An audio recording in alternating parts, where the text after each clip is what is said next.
Welcome to another episode of Uncomfortable Conversations with the Black Man. Now, the goal of this was never to be a monologue, but rather a dialogue, and encourage you to have dialogues of your own. So I'm privileged to be joined by Academy Award winner, but more importantly, father of three, Matthew McConaughey. But Matthew, why are you here?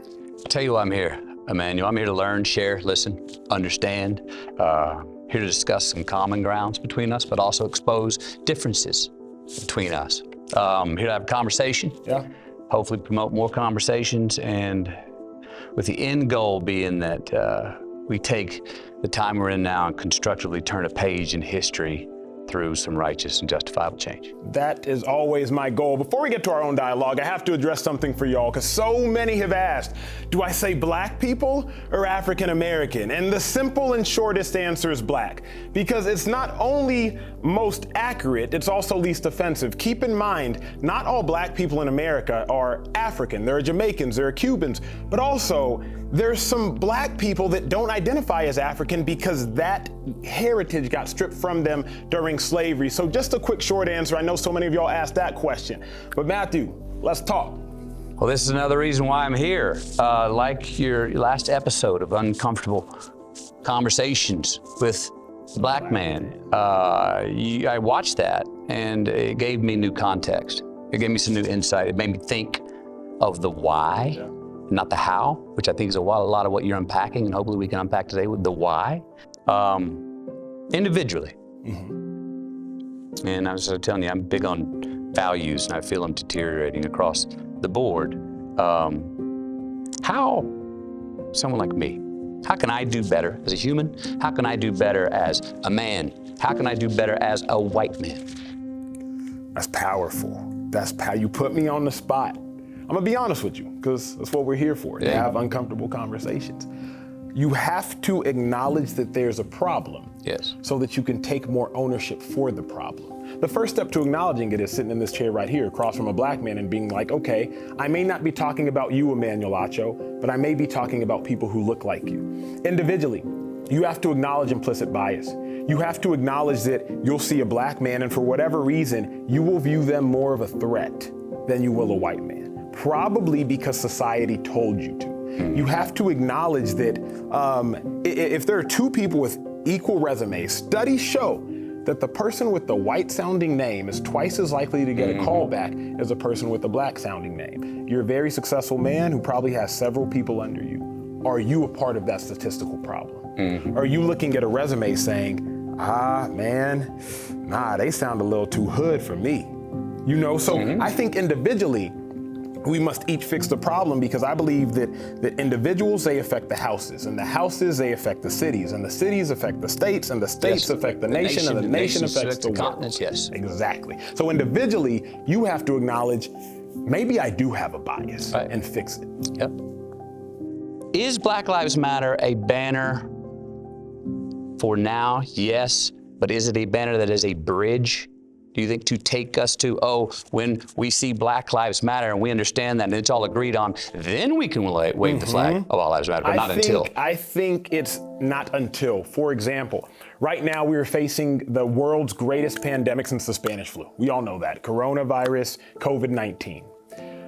Right now we're focused on finding a remedy for that illness. We're focused on finding a remedy for that strain of the flu. That's not to say that cancer doesn't matter. It's not to say that HIV doesn't matter. It's not to say that ALS doesn't matter. All those things still matter, but right now, the coronavirus is killing people. And so in the same token, Matthew, that's what I propose, is that once we get these black lives that are being ended unjustly handled by the grace of God, if we can get those handled through conversations like these, and I hope that y'all at home are having, then we can be at a point to focus on everything else. But remember, you walked in here with the mask. You walked in here with Clorox. Why? Because there's a virus going on. A specific virus that is imminently ending lives. And that's the same thing going on in the world. There's a virus. It's just of the mind. It's not of the body. Heard.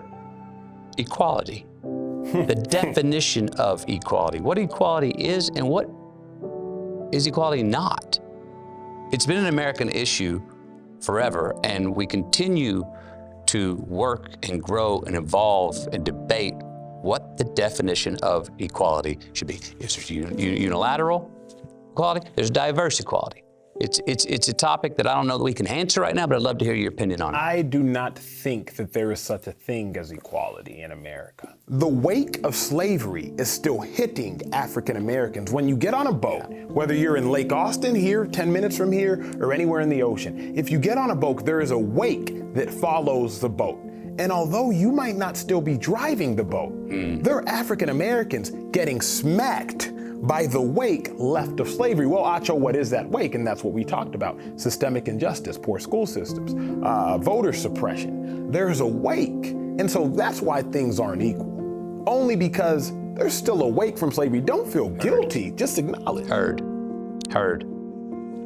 I heard this term the other day, and I'd never heard it before. And I went, what? And talked to this person, he explained it to me. White allergies. White allergies that by where we were raised and how we were raised in our history growing up, there's certain just imported obvious ways that we're prejudiced in ways that we don't even understand. We got white allergies and may not even know it. And so I was sitting there, looking at my own life, and I sit there and I go, all right, now me. Longview High School was over 50% Black. I applied to Grambling.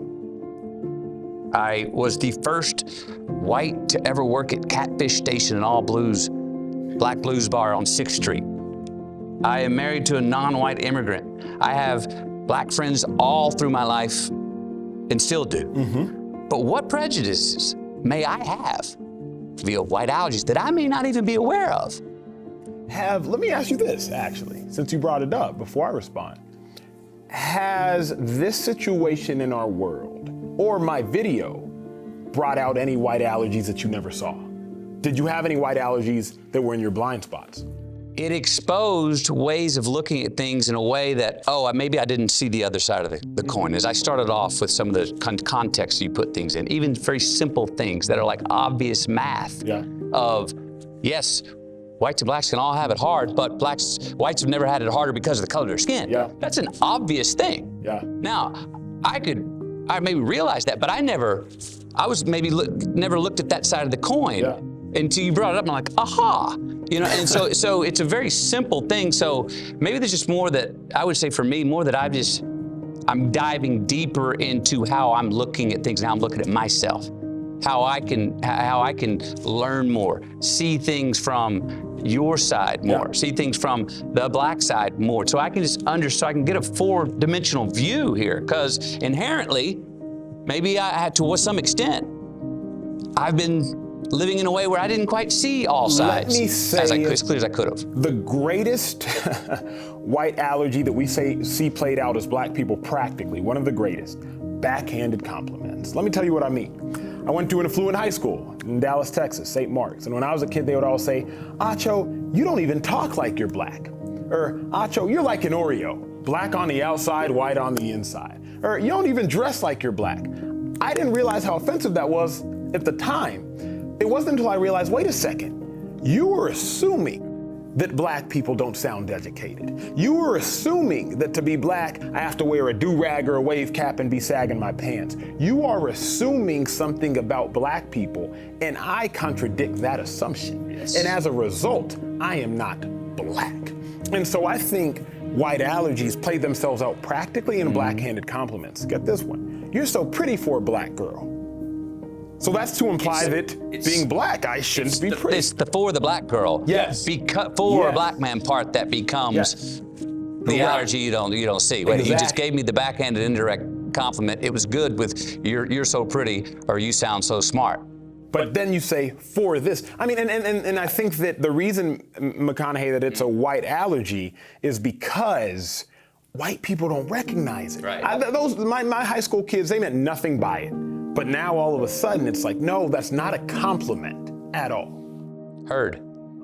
Some people have white flu. All right? Like, listen to this quote. A quote came out the other day from a white woman that said, none of this stuff would have happened with George Floyd if we just wouldn't have abolished slavery. What? Yeah. What? So You hear that and you go, oh, how asinine. What decade, century, who are you living? Where did that come from? We're not that far removed from slavery, from Jim Crow laws. We're not. So many people are like, it's 2020. Slavery was such a long time ago. The University of Texas athletic football program wasn't integrated until the late 60s. I played at Texas. You're one of the most notable, biggest, most passionate Texas fans. We are not that far removed. It's not as if so many people have emailed me this week, McConaughey following last week and said, well, maybe this will die off with our ancestors. Maybe this will, it won't. Because where do you think you acquire information? More is caught than is taught. More is caught than is taught. But there's hope because all it takes is a conversation. Heard. Look, finally, I want to ask you, what can I do? What's my responsibility? What's your responsibility? Today, tomorrow. People should take the responsibility proactively to say, you know what? Maybe I'm a part of the problem. Maybe I can fix this issue, not just by being not racist, but by being anti-racist. Right. Maybe I can level the playing field and make it a fair fight. Heard. I came across this Langston Hughes poem, Let America Be America Again. I just wanted to read this one piece that stuck out to me that seems to halo a lot of what we're talking about. Oh, let America be America again, the land that never has been yet, and yet must be, the land where every man is free. That's powerful. The land that never has been yet. That's the dream of America. That's the realest thing that I've truly heard because it's acknowledging America, we've never been what we've aspired to be. We can be, but it's gonna take this, and it's gonna take those watching this to imitate this with open hearts, ready to listen, ready to learn, and ready to do. Thanks for having me. Thanks for being here, man. Thank you all for tuning in to another episode of Uncomfortable Conversations with the Black Man, Matthew McConaughey. Emmanuel Acho. We'll see y'all next time.